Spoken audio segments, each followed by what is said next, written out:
Everyone, Shri Giriraj Maharaj group of institution की तरफ से बीएड ऑनलाइन क्लासेस में आपका स्वागत है। तो आज की क्लास में हम पढ़ने वाले हैं concept of teaching and learning and their relationship. तो आज का जो हमारा चैप्टर है वो है कॉन्सेप्ट, जिसमें हम पढ़ेंगे टीचिंग और लर्निंग के बारे में और उनका पारस्परिक संबंध क्या है। तो ये सारी चीज़ें जानने से पहले सबसे पहले मैं आपको बताना चाहूँगी कि टीचिंग और लर्निंग ये दोनों जो है बहुत ही इंटरचेंजिंग रिलेशनशिप है इनके बीच में, कि एक दूसरे के बिना ये अधूरे हैं, या ये कह सकते हैं ये दोनों एक दूसरे के लिए पूरक है। तो सबसे पहले हम जानेंगे कि टीचिंग का मीनिंग क्या होता है। तो जैसे कि हमारे आज का चैप्टर का जो नाम है, जो कि यूनिट 4 का फर्स्ट चैप्टर है, आज से हम यूनिट 4 स्टार्ट कर रहे हैं। तो यूनिट 4 का हमारा फर्स्ट चैप्टर है, जिसका टॉपिक है concept of teaching and learning and their relationship. तो इस चैप्टर में आज हम सबसे पहले समझेंगे कॉन्सेप्ट ऑफ टीचिंग, कि टीचिंग का कॉन्सेप्ट क्या होता है।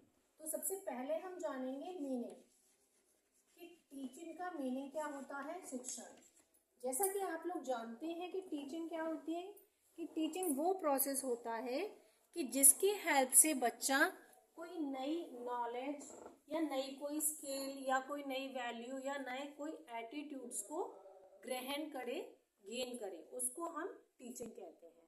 कि शिक्षण वह प्रक्रिया है, हिंदी में बताती हूँ, मैं समझाना चाहूँगी आपको, कि शिक्षण वह प्रक्रिया है जिसके द्वारा कोई भी अध्ययन करने वाला या कोई भी विद्यार्थी कोई नई ज्ञान, कौशल या फिर कोई भी व्यवहार को ग्रहण करता है, उसको हम शिक्षण कहते हैं। तो इसका मीनिंग हम लिखेंगे, teaching is the process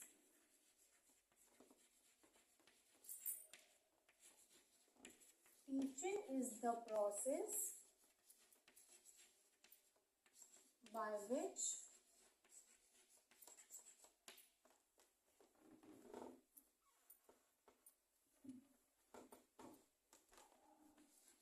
a teacher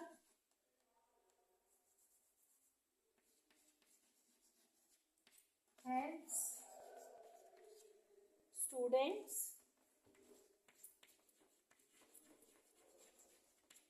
to gain new skills, knowledge, values और एटीट्यूड्स।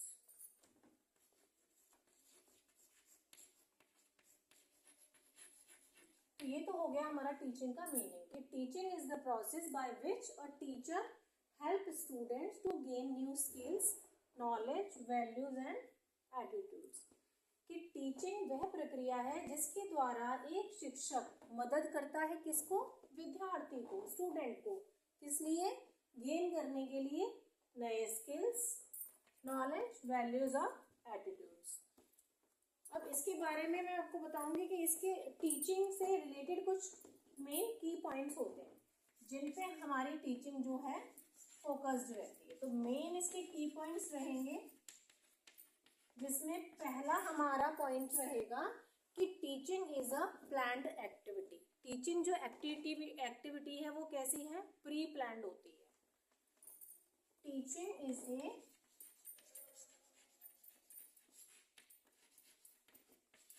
प्री प्लान्ड एक्टिविटी, कि ये वह प्रक्रिया है शिक्षण जिसको पहले से प्लान किया हो जाता है या पहले से हमें योजना बनाई गई होती है। अब दूसरा हमारा हो जाएगा, it is a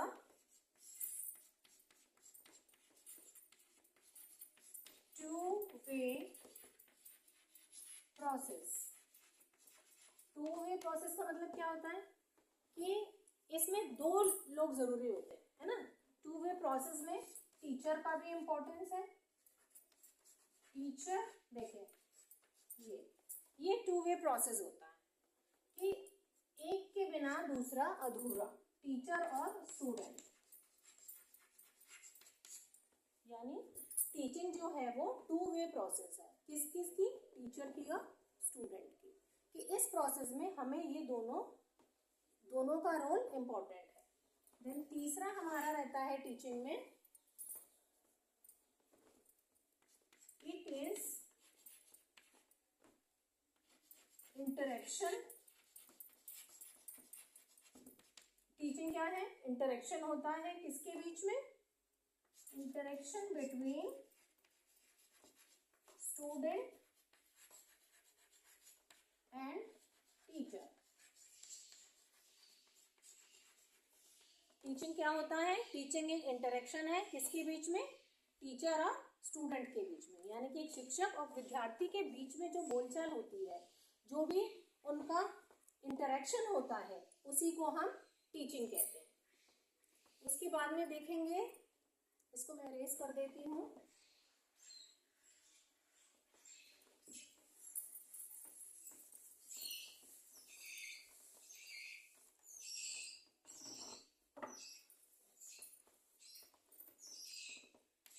aims to desirable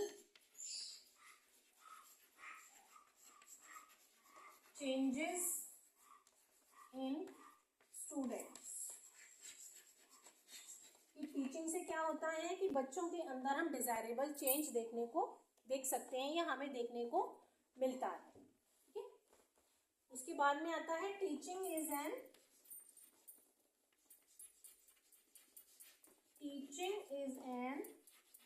art and science. Teaching क्या है? आर्ट भी है, साइंस भी है, यानी कला भी है और विज्ञान भी है। अब आर्ट में कह सकते हैं कि आर्ट इज अ प्रेजेंटेशन। जैसे कि किसी भी चीज़ की हमें प्रेजेंटेशन करनी होती है, तो कितने अच्छे तरीके से हम किसी भी टॉपिक को किसी को प्रेजेंटेशन कर रहे हैं, तो वो आर्ट कहलाता है, यानी कला कहलाती है। लेकिन उसी प्रेजेंटेशन को अलग अलग हम मैथड्स में कर रहे हैं, हम उसमें अलग अलग मैथड्स यूज कर रहे हैं, तो वो हमारे क्या हो जाती है? विज्ञान। हम उसमें साइंस लगा रहे हैं, टेक्नोलॉजी यूज कर रहे हैं कि हम कौन सा मेथड अप्लाई करें, कौन सा एक्सपेरिमेंट करें कि ये टॉपिक या ये सब्जेक्ट हमें अच्छे से समझ में आ जाए। तो टीचिंग को हम ये भी कह सकते हैं कि teaching is a art and science. तो ये सारे पॉइंट्स हमने देखे जो टीचिंग से रिलेटेड है। इसके बाद हम देखते हैं concept of learning. I hope आपको ये कॉन्सेप्ट ऑफ टीचिंग समझ में आया होगा कि टीचिंग का मीनिंग क्या हुआ, क्या कैरेक्टरिस्टिक्स हुए टीचिंग के। अब हम देखते हैं concept of learning. Concept of learning,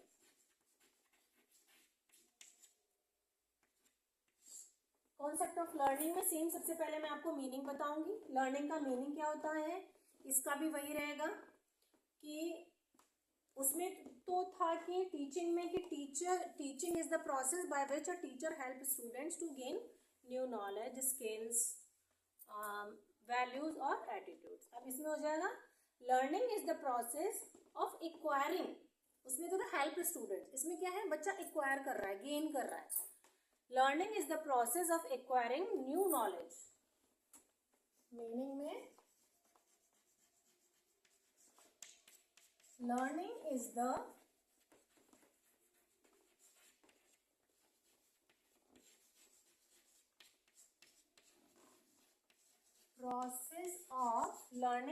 process of acquiring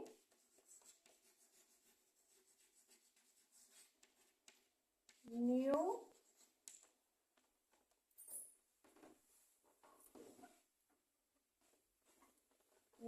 knowledge। इतना सेम मीनिंग हो गया ना, सिर्फ उसमें आ गया हेल्प स्टूडेंट, इसमें हो गया acquiring new knowledge, skills, values and attitudes. ठीक है, लर्निंग में बच्चा क्या कर रहा है? Learning is the process of acquiring new knowledge, skills and values and attitudes.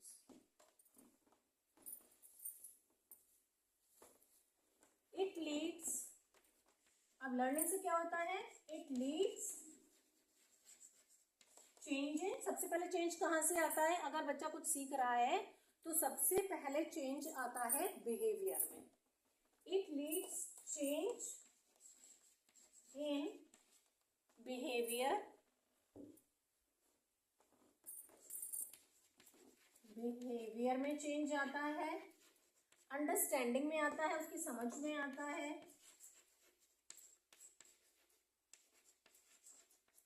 And performance, जो उसकी परफॉर्मेंस है उसमें में चेंज आता है। किसकी में? परफॉर्मेंस ऑफ ए स्टूडेंट या learner.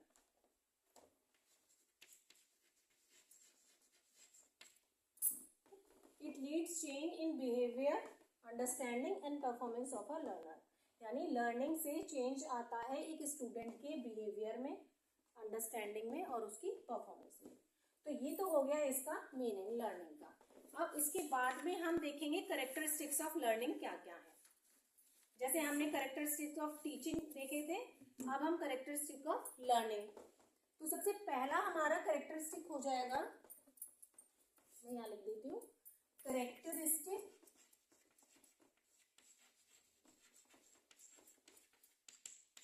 Of learning.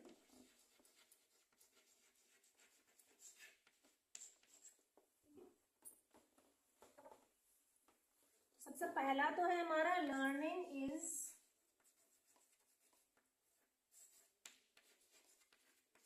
Is a continuous process. Learning कैसा प्रोसेस है, कैसी प्रक्रिया है? निरंतर चलने वाली, यानी कंटिन्यूअस प्रोसेस है, ये कभी रुकता नहीं है। सीखने के लिए उम्र भी छोटी पड़ जाती है, इसलिए कहते हैं सीखना एक सतत प्रक्रिया है। Learning is a continuous process. उसके बाद आ जाता है it results in modification. It results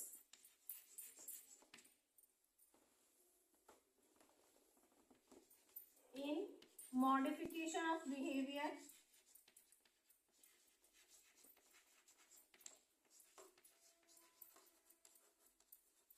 इसका एक उदाहरण देती हूँ कि मॉडिफिकेशन ऑफ बिहेवियर है कि मान के चलिए हमारा बहुत ही रूड बिहेवियर है, लेकिन हम मोटिवेट हो गए, हम इम्प्रेस हो गए किसी बहुत ही पोलाइट काम बिहेवियर वाले से, तो हम क्या करेंगे, हम उसको चेंज करेंगे, अपने बिहेवियर को मॉडिफाई करेंगे कि हमारा बहुत ही रूड बिहेवियर है, हमें भी उस बंदी की तरह बहुत ही काम या पेशेंसली बिहेवियर में अपनाना चाहिए।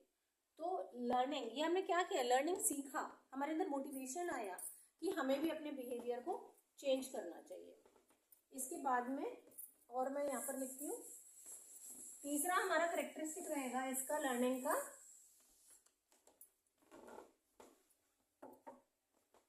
लर्निंग इज अ, ये 1 हो गया। 2, थर्ड रहेगा हमारा learning is a process not a product. Learning क्या है, एक प्रक्रिया है, एक पदार्थ नहीं है। Process not a product. Learning is a process not a product. Then fourth आ जाता है हमारा लर्निंग इज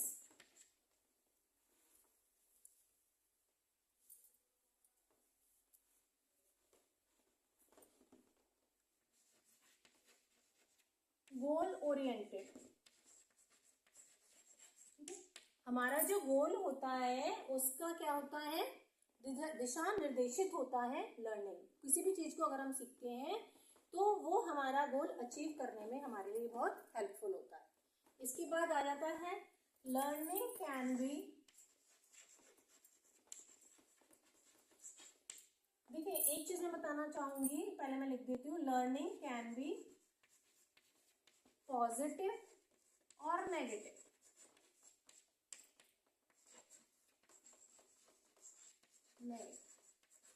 कि बट लर्निंग जो है वो पॉजिटिव भी हो सकती है, नेगेटिव भी हो सकती है, लेकिन जो टीचिंग होती है मोस्ट ऑफ द टीचिंग क्या होता है, पॉजिटिव ही होता है, क्योंकि एक टीचर होता है वो बच्चे को हमेशा पॉजिटिव चीजें ही सिखाता है। अब ये बच्चे के ऊपर है, बच्चा कितना पॉजिटिव सीख रहा है। टीचर पढ़ाते हैं, टीचर ये तो नहीं कहते अगर आपको नहीं आता तो आप चीटिंग कर लेना, कॉपी नीचे रख के, बेंच के नीचे रख के चीटिंग कर लेना, ये तो नहीं सिखाता।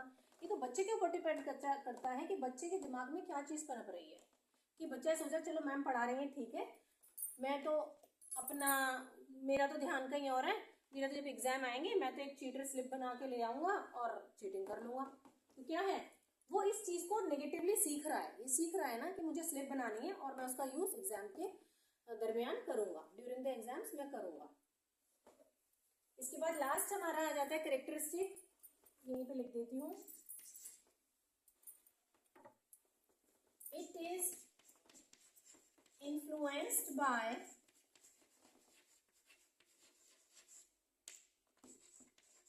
किसके से प्रभावित रहती है लर्निंग हमारी? इन्वायरमेंट से, इन्वायरमेंट, मोटिवेशन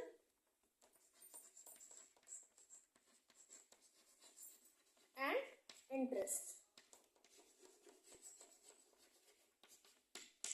तो हमारी जो लर्निंग के हैं 6 कैरेक्टरिस्टिक्स हैं, 6 फीचर्स हैं, जिसमें पहला था learning is a continuous process, it results modifies behaviour. Third था हमारा learning is a process not a product. चौथा था हमारा learning is goal oriented. Then learning can be positive और negative. It is influenced by environment, motivation and interest. ठीक है, तो ये 6 प्रकार के हमारे लर्निंग के विशेषताएं थी जिनको हम लर्निंग के दौरान अपनाते, अप्लाई करते। अब हम देखेंगे इसके बाद में कि टीचिंग और लर्निंग में कैसा संबंध है। अभी तक हमने टीचिंग और लर्निंग का कॉन्सेप्ट देखा, पढ़ा और उनके कैरेक्टरिस्टिक्स पढ़े। अब हम पढ़ेंगे relationship between teaching and learning. Relationship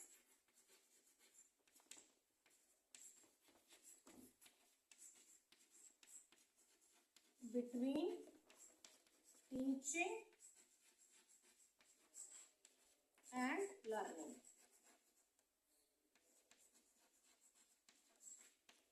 कि लर्निंग और टीचिंग में कैसा रिलेशन है, कैसा संबंध है। तो सबसे पहला मैं रिलेशन बताऊंगी जो कि मैंने उसमें भी बताया था, इंटरडिपेंडेंट। Interdependent relation. अभी इंटरडिपेंडेंट रिलेशन क्या होता है? यानी एक दूसरे पर निर्भर होना। क्या टीचिंग सक्सेस है बिना स्टूडेंट की? नहीं भाई, टीचर भी तभी सक्सेस है, टीचिंग भी तभी सफल मानी जाती है कि आप जो भी बच्चों को सिखा रहे हो, बच्चा उसको सीखने में सफल होता है, तभी टीचर की सफलता होती है, वरना टीचर एक असफल है। सेम स्टूडेंट के लिए भी होता है, स्टूडेंट को सीखने के लिए कहाँ मिलेगा भाई, कोई ना कोई तो शिक्षक उसके लिए होना चाहिए ना, तभी तो उसको कोई नई चीज सीखने को मिलेगी, वरना तो जो पुराने अपने तरीके से जो सीखता आ रहा है उसी तरीके से सीखता रहेगा। इसीलिए टीचर और स्टूडेंट का इंटरडिपेंडेंट रिलेशन होता है। इसके बाद में दूसरा आ जाता है teaching as a means, learning as an end. यानी टीचिंग का कभी कोई अंत नहीं होता, तो इसका लिखेंगे हम टीचिंग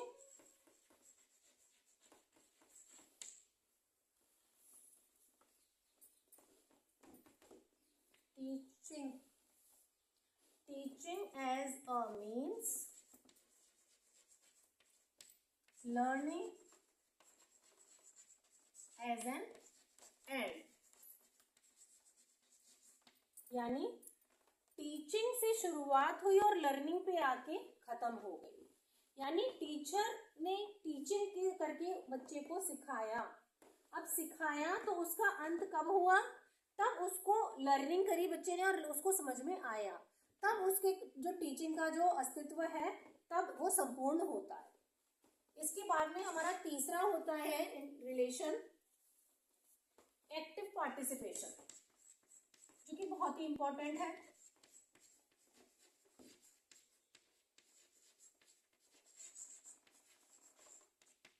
भाई इन दोनों का जो संबंध है, दोनों की ही पार्टिसिपेशन कैसी होनी चाहिए?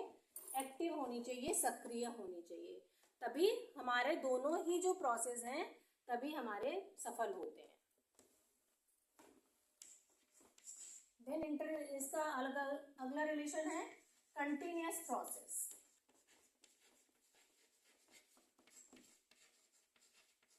इन दोनों का जो संबंध है वो कंटिन्यूअस चलता रहता है। उसके बाद पांचवा आता है हमारा फीडबैक। देखिए टीचिंग हो या लर्निंग हो, दोनों का रिलेशन किस पे डिपेंड करता है, फीडबैक पे करता है। टीचर का फीडबैक स्टूडेंट देता है, स्टूडेंट का फीडबैक टीचर देता है।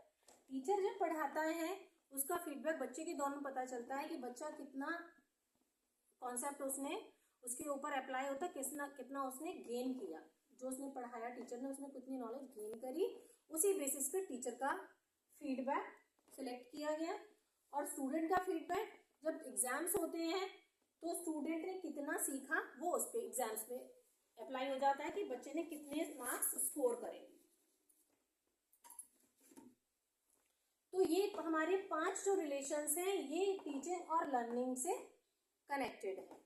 इसके बाद में लास्ट में हम वही कर लेते हैं कि पूरे चैप्टर की समरी समझ लेते हैं कि आज के इस चैप्टर की हमारी समरी रहेगी कि डिफरेंस कि लास्ट में हम डिफरेंसेस देख लेते हैं, समरी बाद में देखते हैं। Differences between teaching and learning. कुछ समानताएं थी, अब कुछ विषमताएं भी हैं।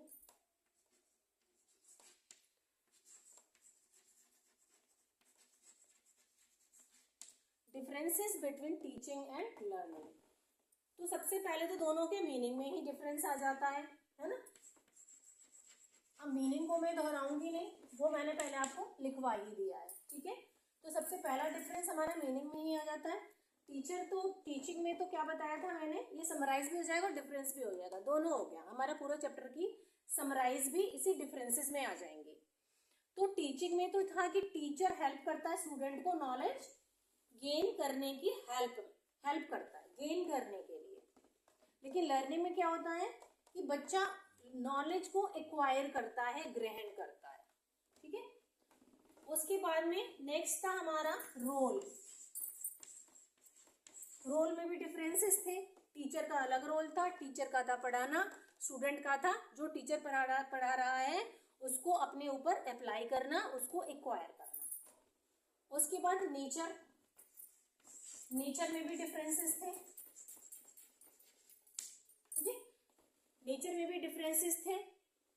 उसके बाद जो फोर्थ था हमारा पर्पस, उसमें भी डिफरेंसेस थे कि टीचर का पर्पस था नॉलेज को गेन कराना और स्टूडेंट का पर्पस था उस नॉलेज को एक्वायर करना, ठीक है। और लास्ट में आता था हमारा आउटकम। क्या निकल के आया, आउटकम निकल के आया था कि दोनों ही इंटरडिपेंडेंट हैं, कि एक दूसरे के बिना हम अधूरे हैं। Teaching and learning are the interdependent. तो आज के चैप्टर में हमारा यही टॉपिक्स रहेंगे जो आज हमने कवर करें। तो जो हमारी टीचिंग है वो कॉम्प्लीमेंट्री प्रोसेस भी हम कह सकते हैं, कॉम्प्लीमेंट्री प्रोसेस है। और इसके साथ ही हम इन टॉपिक्स के साथ ही आज के चैप्टर को यहीं समाप्त करते हैं। बाकी हम सेकेंड चैप्टर जो है इस यूनिट का नेक्स्ट क्लास में स्टार्ट करेंगे। Okay, thank you so much.